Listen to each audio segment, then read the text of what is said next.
ঢাকা গেছেন গাড়ি রিক্সা লইয়া কটা আমি একটাতে শুরু ঢাকা গেছেন গাড়ি রিক্সা চালাইয়া রাতে আমার 3টা রিক্সা খাইলেন ইয়েতে 3 নম্বর এবার একটা আর এই বেটাটা ওখানে লাড়ি ছাড়া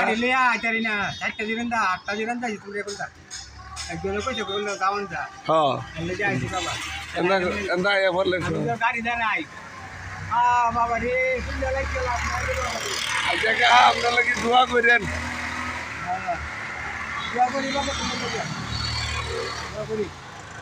আমি আমার বেকার মধ্যে বেড়ে গেছি বাবা কোথায় তো আমার চাই না কেউ যায় না খালা মানে আল্লাহ আইসি মুখটা চিপ করে শুনছি খারাপ শুনছি তো যাই আচ্ছা আসসালামু আলাইকুম অনেক